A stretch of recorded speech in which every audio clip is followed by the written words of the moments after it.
예수님께서 사망 권세 이기시고 부활하셨습니다. 여러분 믿으십니까? 그 예수 그리스도의 부활이 여러분의 부활되어질 줄 믿습니다. 여러분 오늘 우리가 죽어도 다시 살아날 것을 믿으시죠? 네, 우리가 이 믿음을 가지고 살아갈 수 있기를 원합니다. 우리 지난 40일간 그 긴 사순절의 절기를 지나고 이제 생명이 약동하는 부활의 계절이 시작되었습니다. 우리는 오늘 부활절을 맞이해서 부활절 기념 예배를 드리고 또 계란도 먹고 기뻐하고 축하하면서 잘 지냅니다. 근데 내일 되면 부활을 잊어버리는 수가 있습니다. 그러나 원래 부활 기간은 이 부활주일부터 시작해서 성령 강림주일까지 50일간 그들은 부활절 절기로 지켰습니다. 그래서 초대교회 그리스도인들에게는 이 부활의 기쁨과 감격이 날마다 넘치는 시간이었습니다. 그들은 부활을 경험했어요. 그래서 부활을 경험한 그들은 예수 그리스도의 부활을 증거하는 일을 위해서 어떤 고난이 와도 어떤 박해가 와도 그들은 내가 죽어도 다시 산다는 이 부활 신앙을 가지고 날마다 희망이 넘치는 그런 삶을 살았던 것입니다. 그래서 당시 로마 군인들도 그들의 기쁨과 감격과 그들의 희망을 빼앗아갈 수는 없었습니다. 사람들은 누구나 살아가면서 죽음에 대한 두려움을 가지고 떨면서 살아가고 있습니다. 그러나 부활의 계절을 맞아서 여러분 삶 속에 어떤 두려움이든지 어떤 절망이든지 다 떠나가고 생명과 환희와 감격이 넘쳐나는 그런 삶이 되시기를 주님의 이름으로 축원합니다. 요한복음 3장 16절에 보면은 하나님이 세상을 이처럼 사랑하사 독생자를 주셨으니 이는 그를 믿는 자마다 멸망하지 않고 영생을 얻게 하려 하심이라. 아멘. 그렇습니다. 우리가 예수를 믿는 자는 멸망하지 아니하고 영생함을 얻게 된다고 말씀하셨습니다. 그러나 우리 인간이 경험하는 한계 상황 중에서 최고의 한계 상황이 바로 뭡니까? 죽음의 문제입니다. 이제 예수님께서 십자가에서 죽으셨고 장사 지낸 바 된 상황입니다. 이 상황 속에서 인간적인 모습이 우리뿐만 아니라 막달라 마리아나 베드로나 요한에게도 그대로 나타나고 있는 것을 우리가 보게 됩니다. 그들은 예수님의 제자였고 지근거리에서 예수님과 함께 했던 사람들입니다.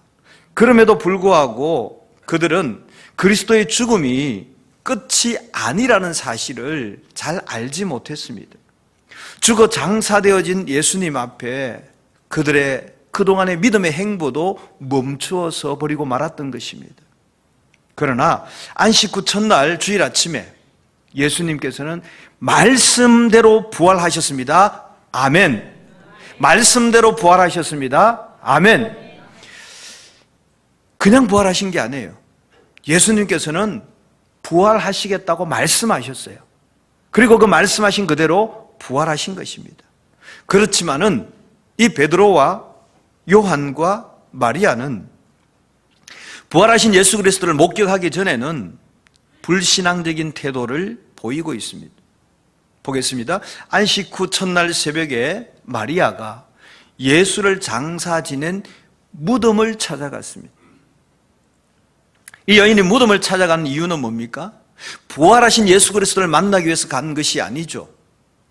그 무덤 속에 죽어있는 그 시체에 향품을 바르기 위해서 무덤을 찾아간 것입니다. 마리아가 처음 무덤에 갔을 때 그가 발견한 것은 예수님의 부활을 발견한 것이 아니었습니다. 그는 돌이 옮겨진 빈 무덤을 발견했던 것입니다. 그 빈 무덤을 보는 순간 마리아는 이런 생각을 했습니다. 누가 예수님의 시체를 훔쳐갔구나. 마리아를 통해서 빈 무덤이라는 얘기를 들었던 베드로와 요한도 달려옵니다. 요한은 젊어서 빨리 달려왔습니다. 무덤을 들여다보니 시체는 없고 세마포만 있습니다. 베드로는 나이가 들어서 그제서야 흑흑하며 달려옵니다. 베드로는 성격 그대로 앞뒤 재지 않고 그냥 바로 무덤으로 들어갑니다. 가보니까 시체는 없어지고 세마포와 두건만 있습니다. 그들은 이 빈 무덤을 보고는 무슨 생각을 했냐면은 누가 예수의 시체를 도굴해 갔구나, 이런 생각을 하게 됩니다. 여러분 한번 생각해 보십시오. 새 마포가 시신을 샀던 그대로 놓여 있다는 것이 가능한 일일까요? 누가 만약에 예수의 시체를 훔쳐갔다면은 그냥 통째로 들고 가야지, 누가 그 새 마포를 다 일일이 뺏겨놓고 갑니까? 그런 일은 없죠. 그런데 들어와 보니까 예수의 시신은 없고 새 마포만 있어요. 머리에 썼던 두건은 조금 다른 곳에 옮겨져서 있습니다. 이것은 무엇을 의미하느냐 하면은 예수님의 부활을 증명해 보이고 있는 겁니다. 아무도 시신에 우리로 치면은 염해놨던 것을 뺏기지 않습니다. 그 세마포를 뺏기지 않습니다. 그런데 오늘 세마포가 원래 쌌던 그대로 있고 머리에 쌌던 수건도 다른 곳에 옮겨져 있습니다. 이는 예수께서 부활하셨다는 것을 증명하고 있습니다. 어쨌거나 베드로와 요한은 그 빈 무덤을 보고 누가 훔쳐갔구나 생각하고 그냥 집으로 돌아가 버렸습니다. 그런데 여자들은 조금 달라요. 이 마리아는 너무너무 슬펐어요. 망연자실하고 그 무덤 앞에 앉아서 누가 훔쳐갔냐고, 어떻게 우리 주님의 시체를 훔쳐가냐고 하면서 집에 가지 않냐고 하소연하면서 울고 있었습니다. 그가 문득 무덤 안을 들여다보았습니다. 그 무덤 안에는 2명의 천사가 흰옷 입고 서 있었습니다. 그러나 마리아는 천사들 보고도 아랑곳하지 않았습니다. 도대체 누가 예수님의 시체를 가져갔는가, 이 사실이 중요했던 것입니다. 그래서 마리아는 계속해서 울고만 있었습니다. 그때 인기척에 나서 뒤를 돌아보니까 부활하신 예수님께서 2 천사와 함께 부활하신 몸을 그 마리아에게 보여주었습니다. 그런데 마리아는 이 현현하신 부활하신 예수 그리스도를 알아보지 못하고 그가 동산직인 줄 알고 그에게 이렇게 얘기합니다. 누가 우리 예수님의 시체를 가져갔냐고. 그때 예수님께서 여자여 왜 울고 있느냐, 누구를 찾고 있느냐, 그렇게 말할 때 그녀는 만약에 당신이 옮겼으면 내한테 알려주십시오, 내가 가져가겠습니다라고 얘기합니다. 그때 예수님께서 마리아를 보고 마리아야 이렇게 부르십니다. 그때서야 마리아가 부활하신 예수님을 알아보는 것이죠. 그 목소리를 듣고 자기 이름을 아는 것을 듣고 아 진짜 부활하신 예수님이구나 하면서 라보니여 이렇게 얘기합니다. 선생님이여 이렇게 얘기하죠. 우리는 예수님의 제자들이 왜 예수님의 부활을 믿지 못했을까 하는 의구심을 떨쳐버릴 수가 없습니다. 그러나 이 문제는 그때 당시 예수님의 제자들만의 문제가 아닙니다. 오늘날 이 시대를 살아가고 있는 모든 그리스도인들 한 사람 한 사람의 문제로 남아있는 것입니다.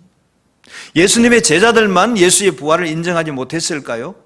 아니 오늘 이 시간에 여러분이 부활주일로 함께 감사 예배를 드리고 이곳에 앉아 계시지만은 정작 여러분 마음속에 보면 정말 예수님이 부활하셨다는 사실을 믿지 못하고 앉아있는 분도 있을 수 있습니다. 말은 그렇게 하죠. 예, 예수님 부활하셨어요. 그렇지만 정작 내가 나에게 질문할 때 정말 예수님이 부활하셨을까? 의문을 가지고 있는 분도 있을 수 있습니다. 오늘 부활하신 예수님을 보고도 예수님을 알아보지 못한 것은 무엇 때문에 있을까? 마리아도 못 알아봤어요. 왜 그랬을까요? 요한복음 20장 9절 말씀을 보기를 원합니다. 같이 읽읍시다. 그들은 성경에 그가 죽은 자 가운데서 다시 살아나야 하리라 하신 말씀을 아직 알지 못하더라. 아멘. 중요한 건 뭡니까? 그가 죽은 자 가운데서 다시 살아나야 하리라 하신 말씀, 즉 예수님께서 평상시에 내가 죽을 것이다 그리고 다시 살아날 것이다 하셨던 이 말씀을 마리아도 제자들도 아직 알지 못하더라 그랬습니다. 즉 그들이 부활하신 예수 그리스도를 알아보지 못했던 이유는 뭐냐? 말씀을 아직 알지 못했기 때문에 그런 것입니다. 마리아만 그런 것이 아닙니다. 도마도 마찬가지였습니다. 마리아가 그 말씀을 알지 못하니까 부활하신 예수를 만나러 간 것이 아니라 죽은 예수를 만나러 갔잖아요. 도마도 마찬가지죠.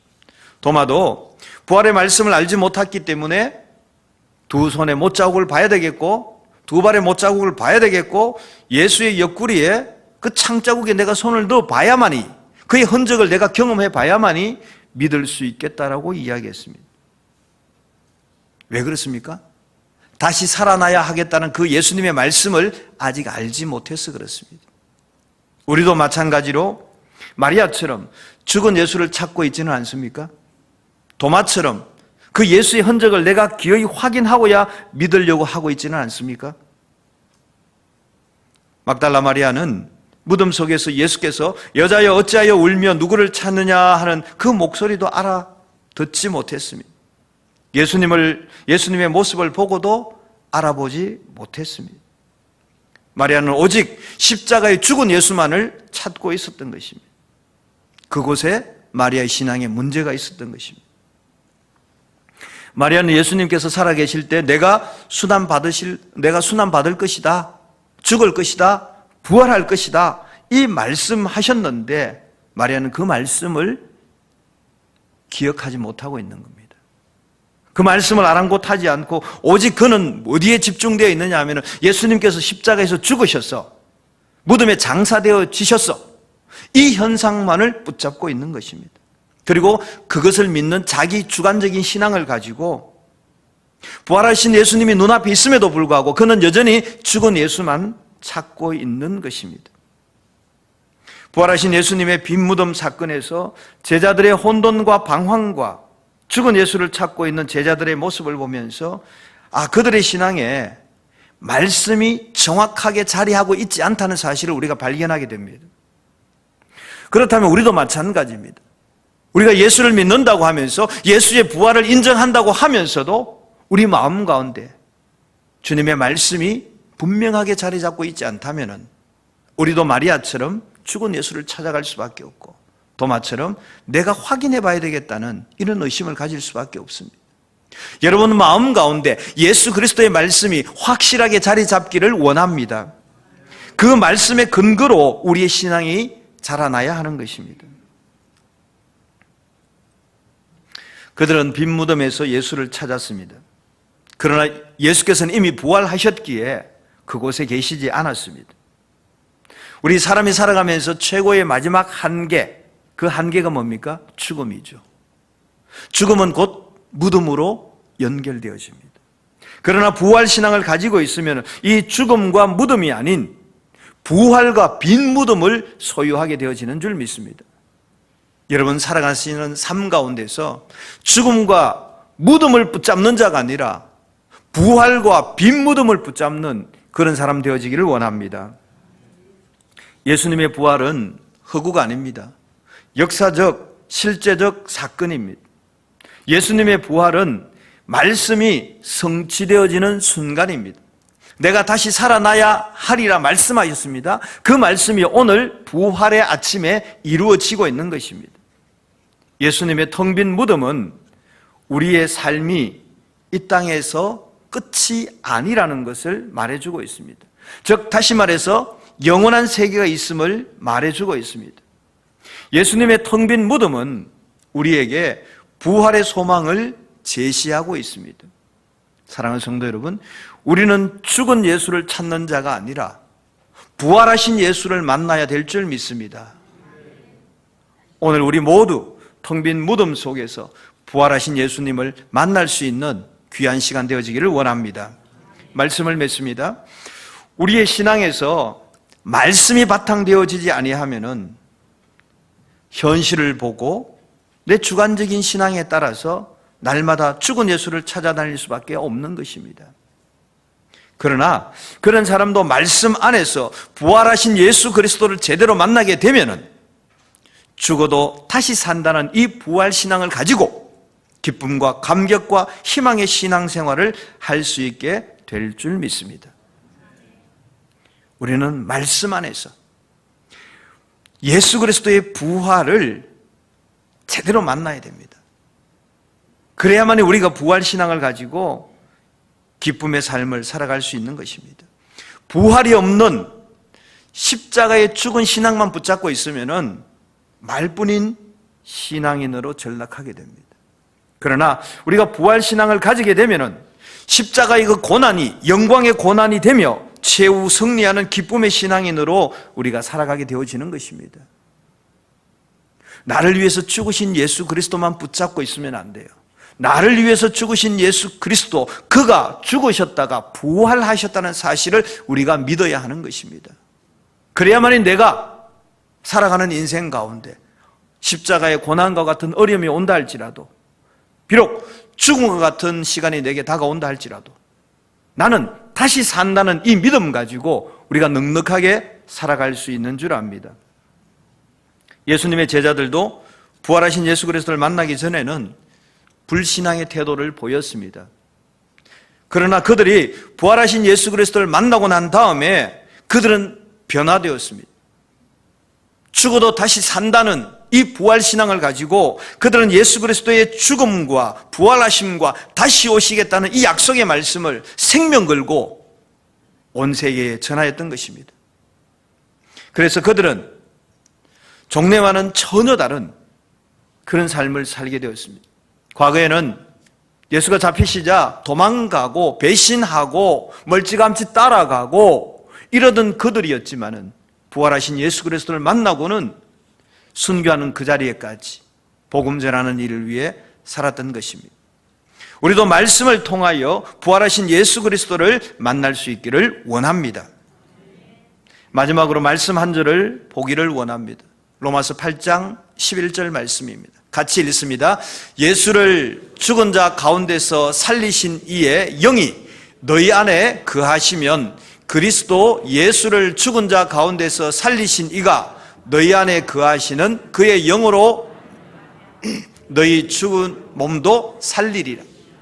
아멘. 아멘이신가요? 예수를 죽은 자 가운데서 살리신 이가 누굽니까? 하나님이시잖아요. 그 하나님의 영인 성령이 너희 안에 거하시게 되면은 예수를 죽은 자 가운데서 살리셨던 그 하나님께서 너희 안에 있는 그 성령을 보고 그 성령으로 말미암아 너희 죽을 자리에서 너희 죽을 몸을 살리시겠다 말씀하셨습니다. 여러분, 이 말씀을 나의 말씀으로 간직할 수 있기를 원합니다. 이 말씀이 내 신앙의 기초가 되어져야 하는 겁니다.